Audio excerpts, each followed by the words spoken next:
Glória a Deus. Peço aos irmãos que abram as palavras no livro de Filipenses. Pode se sentar, quem não sentou ainda. Aqui. Nós vamos ler agora o texto de 2 Filipenses 2. Filipenses foi o texto de ontem, né? Se eu não me engano. Eu ouvi hoje, porque eu estava um tiquinho atrasado. Eu ouvi o texto de Filipenses hoje. E esse texto foi um texto que falou bastante comigo. A pastora não sabia disso, mas a oração que ela fez agora, de nós vivermos a palavra, né, para nós colocarmos em prática a palavra de Deus, tem muito a ver com aquilo que eu quero falar hoje. Porque eu quero falar sobre a prática da salvação. Colocar a salvação que nós temos recebido em prática, né? Vamos ler, eu vou ler o texto principal da pregação de hoje, é Filipenses 2, de 12 a 16, mas eu quero ler um pouquinho antes, desde o primeiro versículo. Então, Filipenses 2 diz assim: se há, pois, alguma exortação em Cristo, alguma consolação de amor, alguma comunhão do Espírito, se há entranhados afetos e misericórdias, completai a minha alegria, de modo que penseis a mesma coisa, tenhais o mesmo amor, sejais unidos em alma, tendo o mesmo sentimento. A irmã que está colocando o texto é a Almeida atualizada, acho que Revista Atualizada, a versão que eu estou utilizando.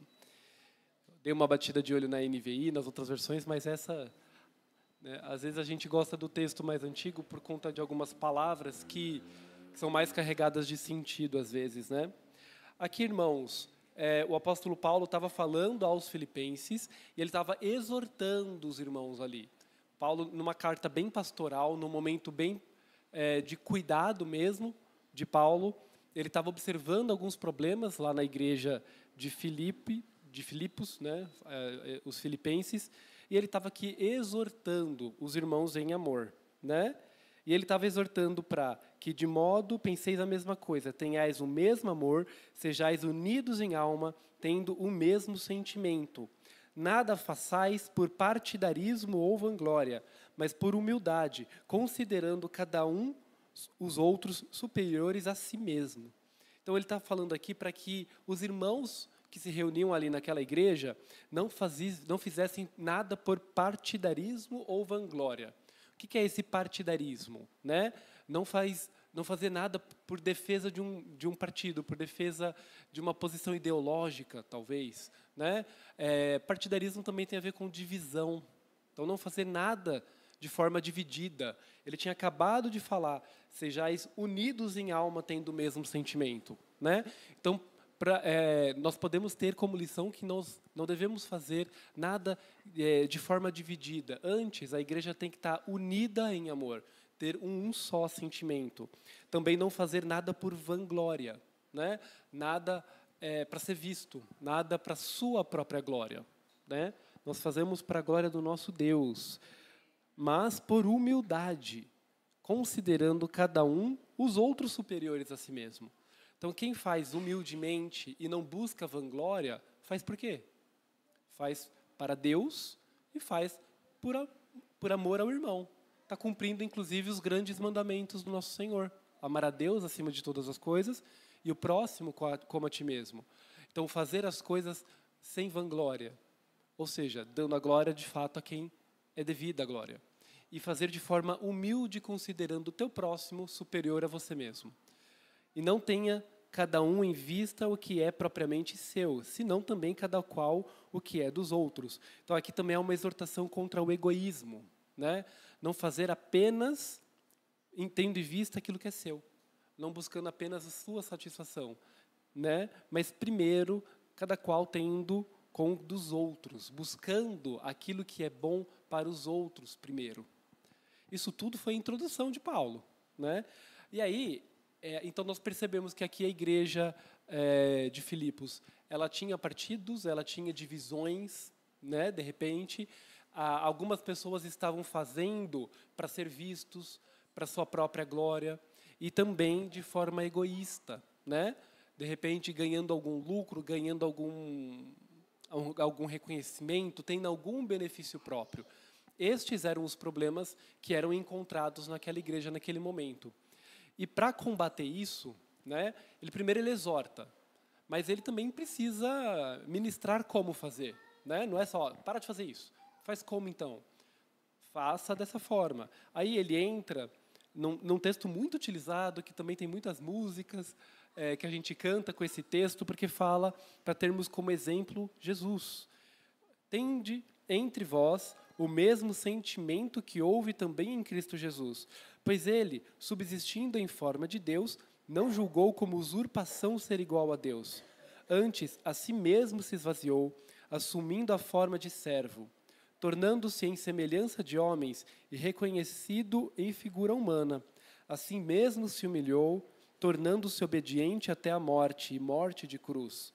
Pelo que também Deus o exaltou sobremaneira, e lhe deu um nome que está acima de todo nome, para que ao nome de Jesus se dobre todo o joelho, nos céus, na terra e debaixo da terra, e toda língua confesse que Jesus Cristo é Senhor, para a glória de Deus Pai.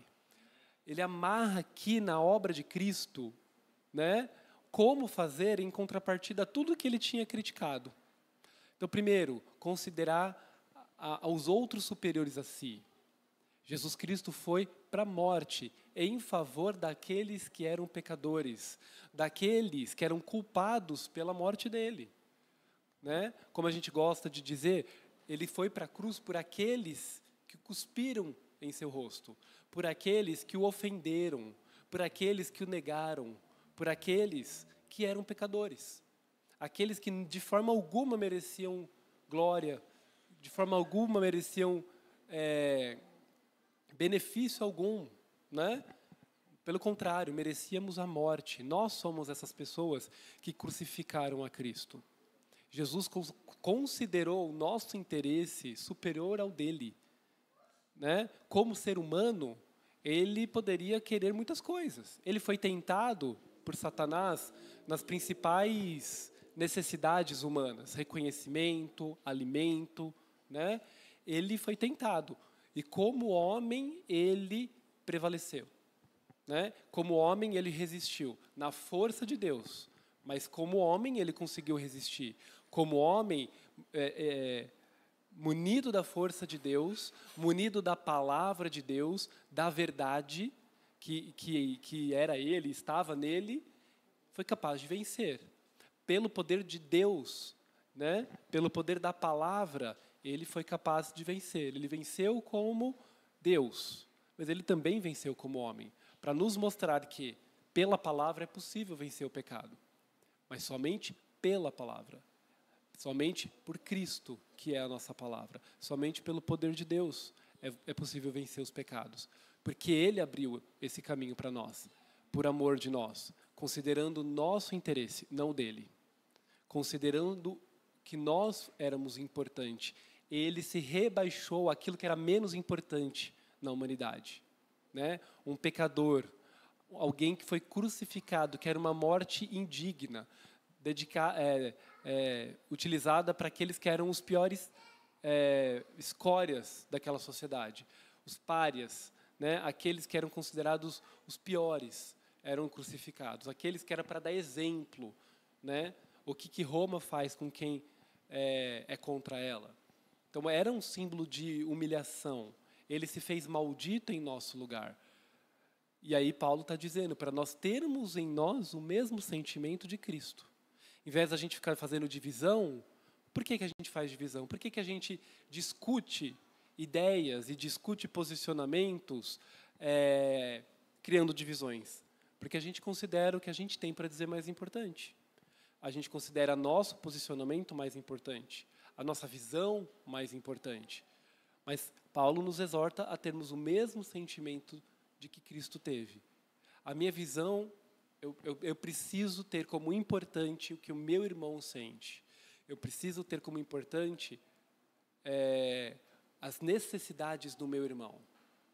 A mim não é importante vencer uma batalha. Não é importante ganhar uma discussão. Não é importante estar certo, nesse sentido.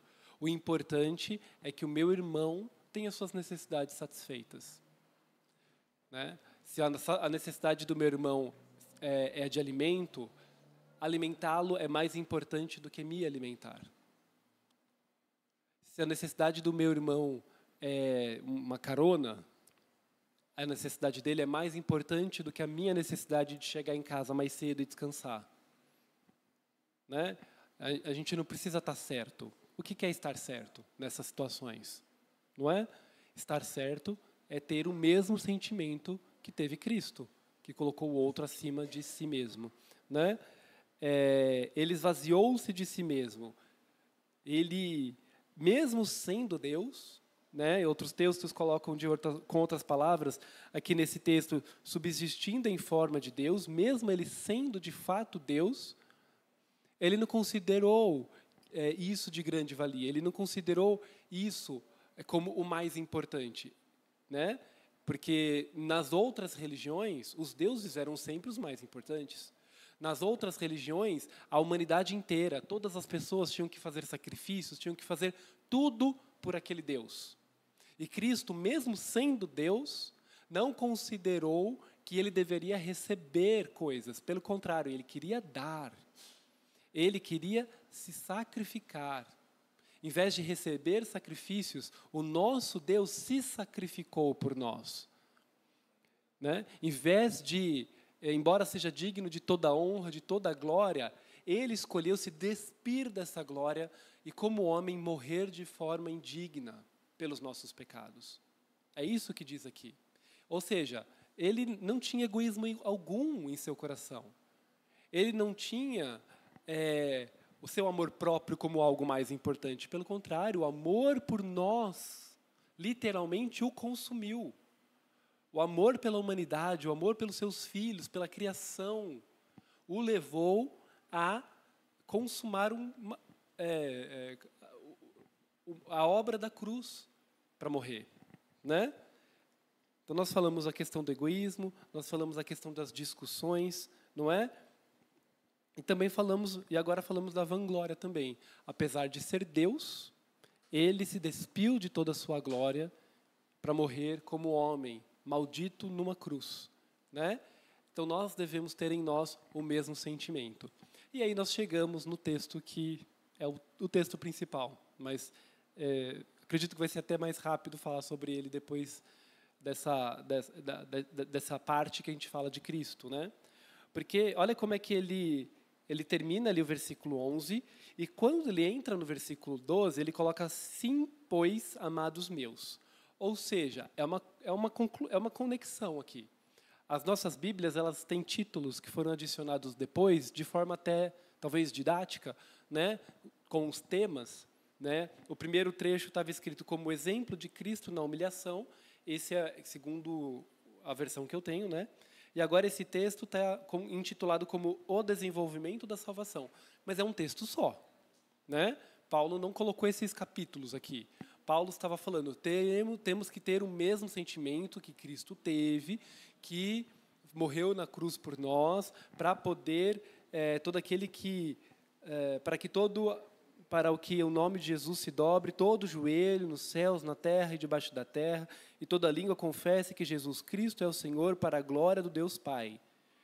Assim, pois, ou seja, ele está explicando, é uma consequência. Dessa forma, meus amados, como sempre obedecestes, não só na minha presença, porém muito mais agora, na minha ausência, desenvolvei a vossa salvação com temor e tremor. Então, ele está falando da salvação que nós tivemos em Cristo, certo? Ele falou de toda a obra de Cristo, que foi para que nós tivéssemos a salvação. E por conta disso tudo que Jesus disse, ele conclui, desenvolvei a vossa salvação com temor e tremor. Então, para honrar tudo aquilo que Cristo fez, como consequência de tudo que Cristo fez, a gente faz o quê? Beleza, estou salvo, maravilha, vida que toca, vou continuar aqui a minha vidinha, vou fazer as minhas coisas. Não. Nós que somos salvos, nós que reconhecemos a Cristo, nós que fomos esses que dobramos os nossos joelhos e confessamos que Cristo é o Senhor para a glória de Deus Pai, Nós precisamos desenvolver a nossa salvação. Nós recebemos ela de graça. Porém, nós precisamos desenvolver a nossa salvação. Ela precisa ser trabalhada, ela precisa ser desenvolvida, né? Porque Deus é quem efetua em vós tanto querer como realizar, segundo a sua boa vontade. Então, primeiro aqui, que é Deus quem coloca em nossos corações o desejo por Ele. É Ele que gera em nós o sentimento de necessidade.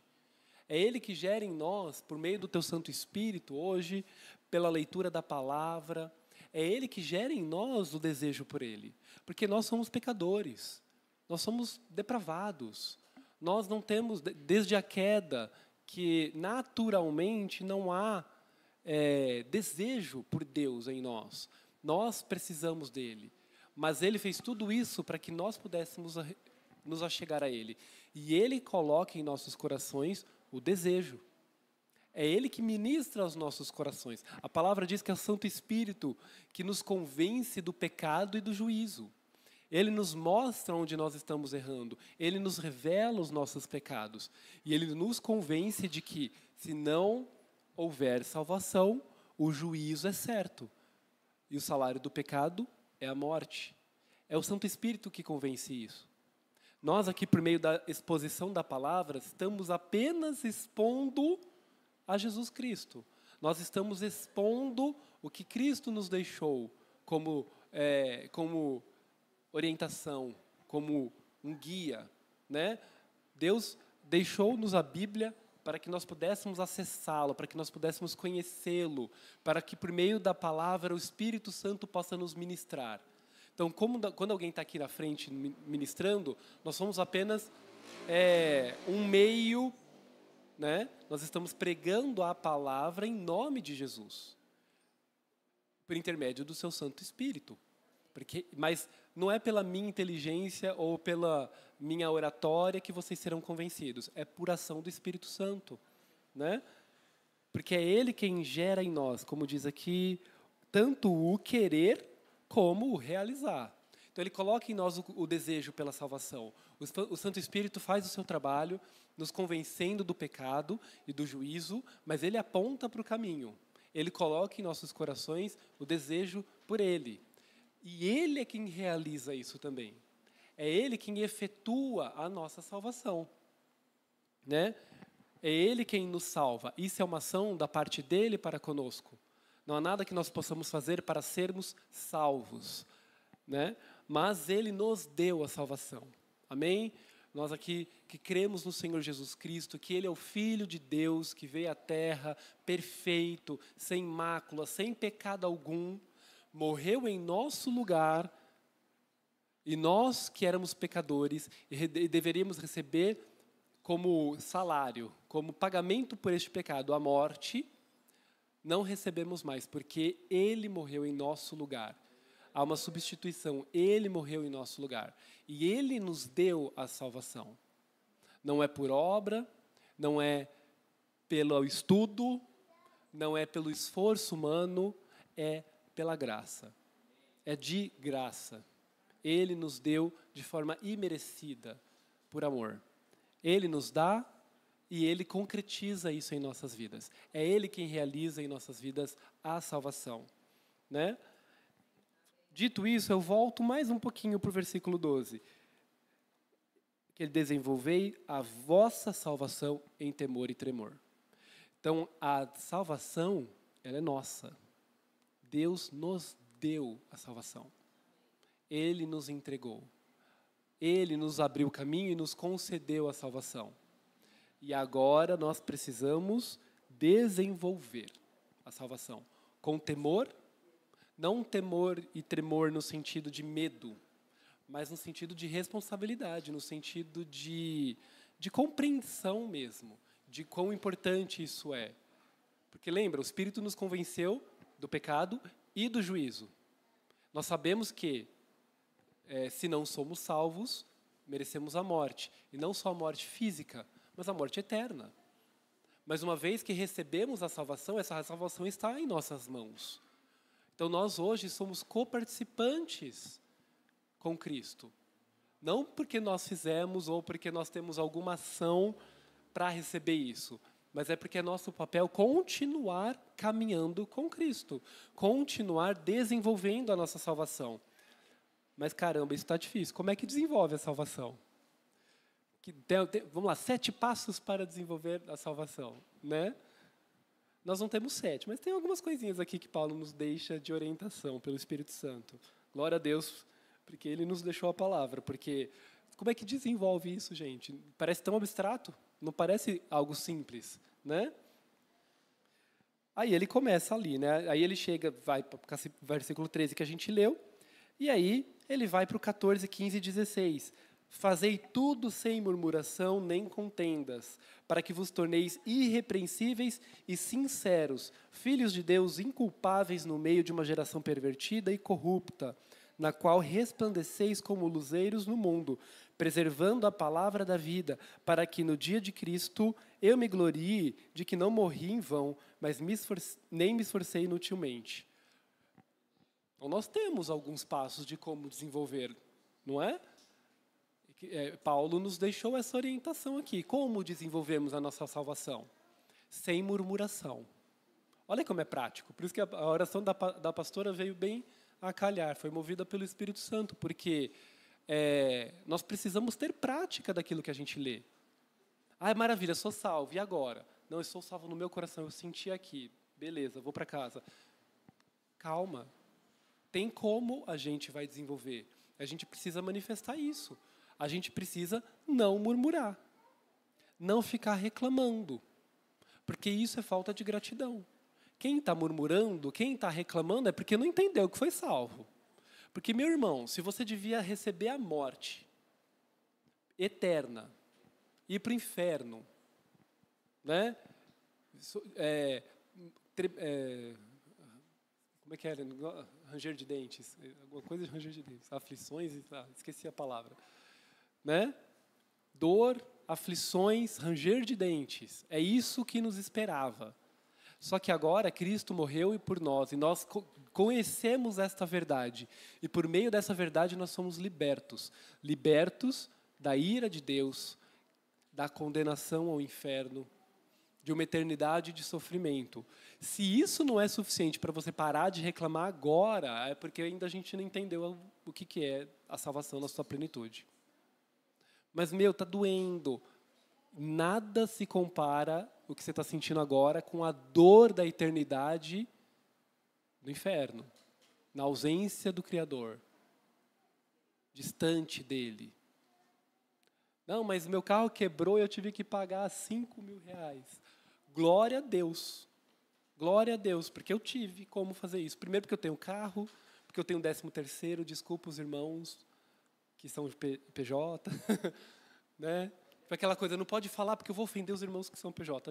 Enfim, vamos orar pelos irmãos para que eles tenham bons rendimentos também. Mas graças a Deus, porque eu tive um 13º e consegui pagar.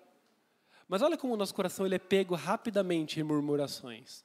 Né? Isso aconteceu comigo essa semana, não sei se todo mundo sabe, o meu carro deu problema, precisei levar. Já tinha programado uma revisão para poder viajar, tive que antecipar os planos, né? Deixei o carro lá, e aí deu só R$10.000 o negócio, para consertar tudo.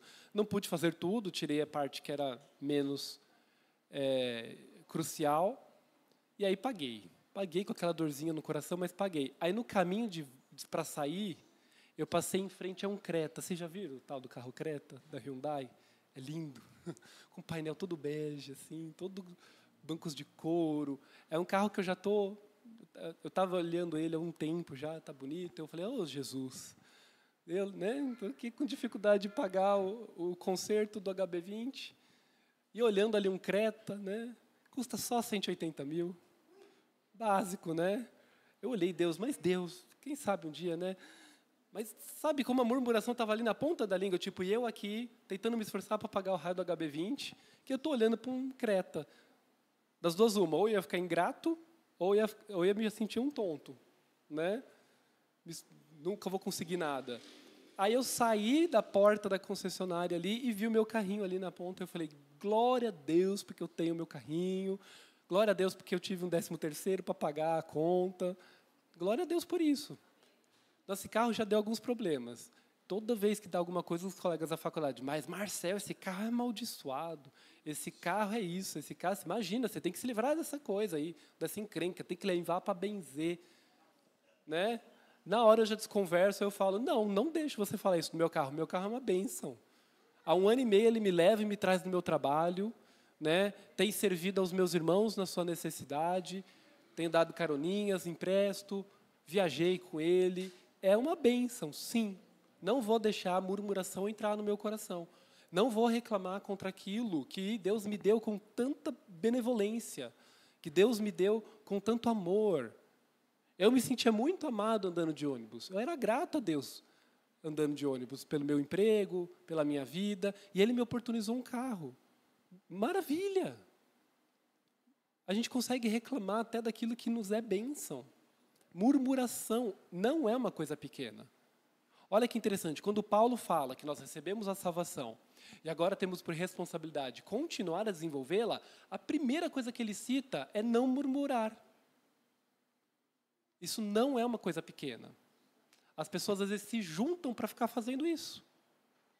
Sabe aquela coisa de a gente brinca, as pessoas juntam para ver quem tem a dor mais forte. Porque eu dói aqui, mas você não sabe o que é a dor que eu tenho aqui. Não. Mas a dor que eu tenho aqui, junto com o daqui. Isso.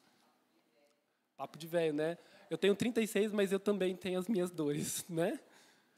É impressionante. Eu tenho exortado até algumas colegas lá no trabalho. Se alguém estiver assistindo, perdão. Não vou pôr nomes. Por conta de fofoca. Por conta de fofoca. O povo começa a vir, deixa eu contar um negócio. Eu falei, pessoal, o que é isso? O que virou essa sala? Ser humano, né, gente? Ser humano se junta, quer falar. Pecado isso, gente. É pecado. Ficar reclamando, ficar falando. Isso é pecado, irmãos. Paulo nos exorta que para desenvolvermos a nossa salvação, precisamos parar de murmurar, porque isso mina a nossa salvação. Isso mina a gratidão em nossos corações. A gente deixa de olhar para Cristo como suficiente. Se a gente está murmurando, é porque não está suficiente. A gente está dizendo com a nossa boca e com o nosso coração que a salvação não foi suficiente. Tem alguma coisa que está errada ainda.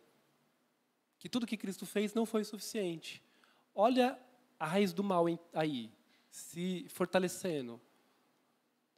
Né? Isso começa a minar no seu coração a imagem do que Deus fez por você. E Ele fez tudo. Então, a murmuração ela é muito importante. O combate a ela. Né? E nem contendas. Olha, o versículo 14, ele é um tapa na nossa cara, né? Fazendo tudo sem murmuração e sem contenda. Você viu o que fulano falou? Você viu fulano de tal? O que ele quis dizer com isso? Será que fulano fez certo isso? A gente fala isso para nós mesmos, a gente fala isso para os nossos familiares, aí de repente a gente está falando até com quem não conhece. Eu só precisava desabafar, eu só precisava falar. Mas a pessoa nem conhece, só estava falando. Contenda, irmão. Contenda. Mas não vai descobrir, não vai criar divisão. Meu irmão, já está gerando divisão no seu coração. É para a gente ter o mesmo sentimento, unidos de alma. Então você está criando contenda, nem que seja no seu coração. Você está se apartando daquela pessoa. Você está considerando que aquela pessoa não é digna, não merece estar com você. Contenda, divisão, dissensões, não é? Partidarismo, como os irmãos filipenses estavam experimentando, divisões, né? E se a gente tiver uma atitude de contenda, não estaremos desenvolvendo a nossa salvação. Nem a do irmão, né? A gente vai estar colocando pedra no caminho do nosso irmão.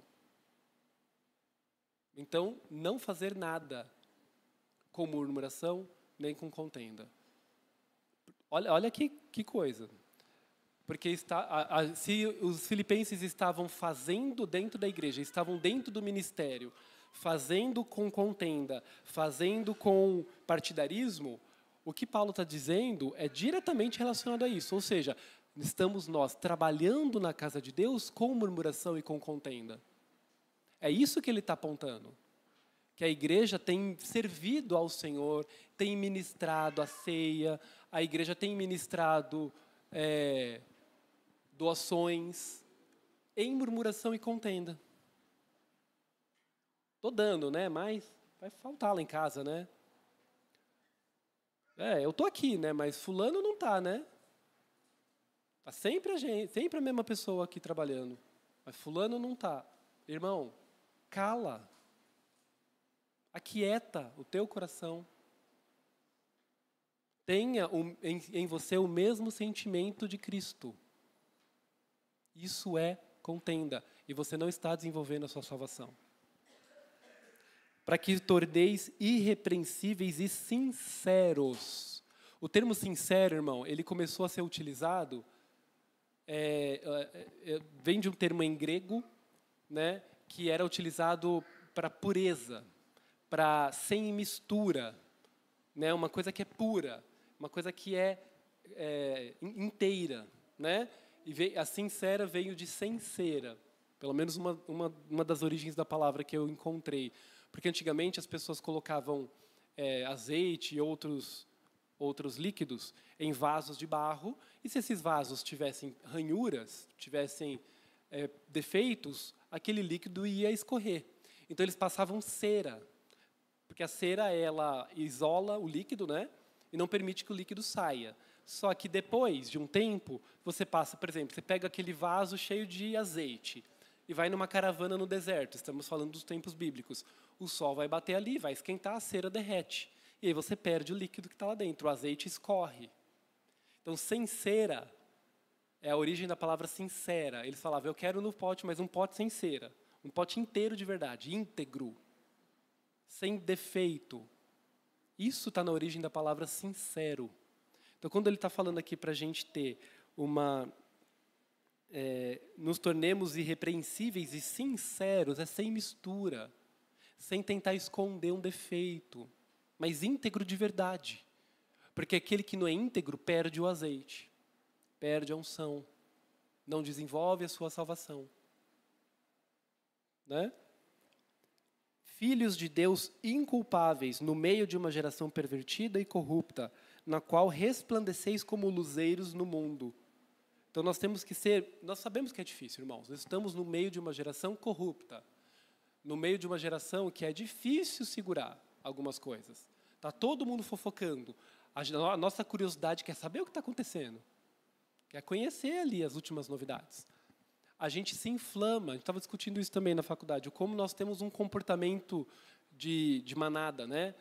Nós estamos todos bem, de repente um começa a falar mal de fulano, as coisas vão indo, o povo se inflama.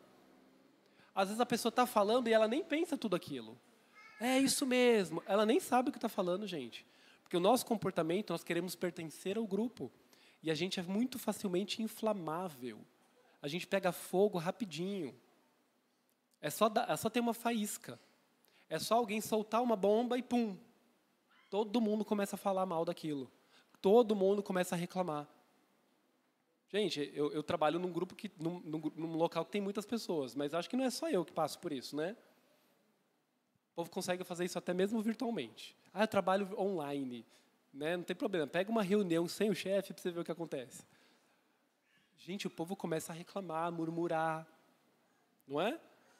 Então, nós estamos no meio de uma geração corrupta, porém nós temos que nos esforçar.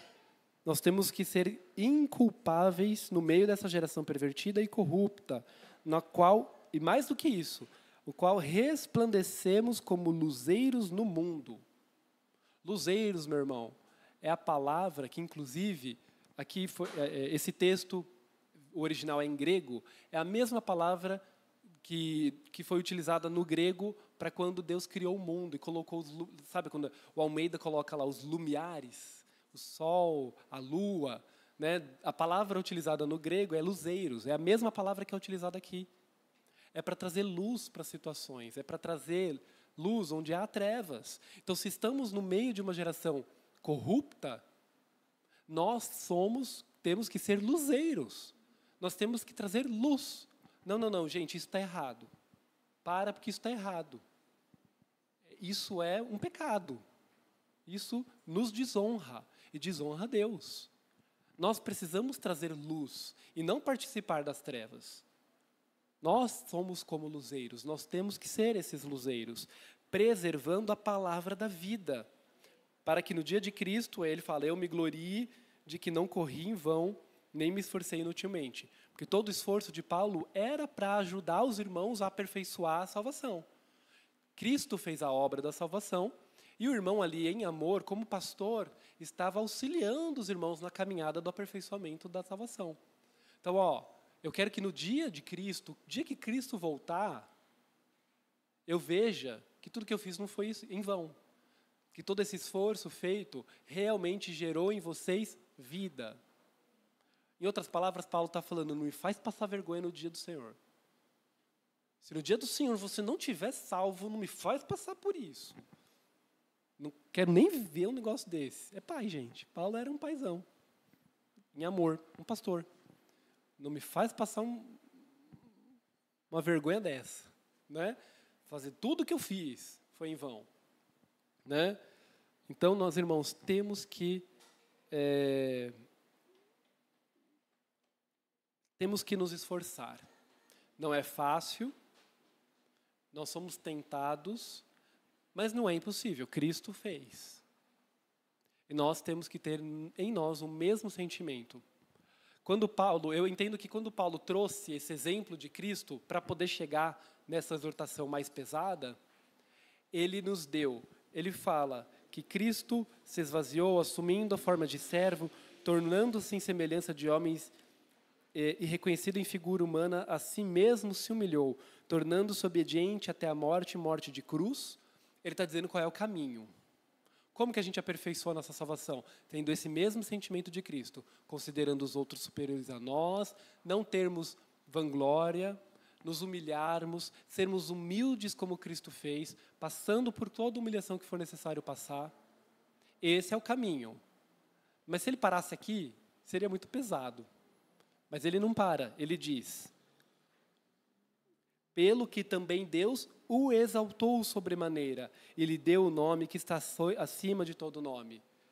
Então ele também aponta para o caminho, para a consequência disso tudo. Se nós tivermos em nós o mesmo sentimento que Cristo teve, e carregarmos a cruz, né? Pagarmos o preço pela salvação de outros, e pelo nosso aperfeiçoamento, nós também ressuscitaremos com Cristo naquele dia. E com Cristo vamos para as moradas celestiais. Quer maior glória do que essa? Nós veremos Deus face a face. Nós estaremos a eternidade ao lado de Cristo. Nós seremos exaltados com Cristo. Nós deixaremos de ser humilhados. Nós deixaremos de sentir toda a frustração, toda a dor, toda a tentação do mundo, e estaremos com Cristo perpetuamente. Então, essa é a palavra de esperança, irmãos.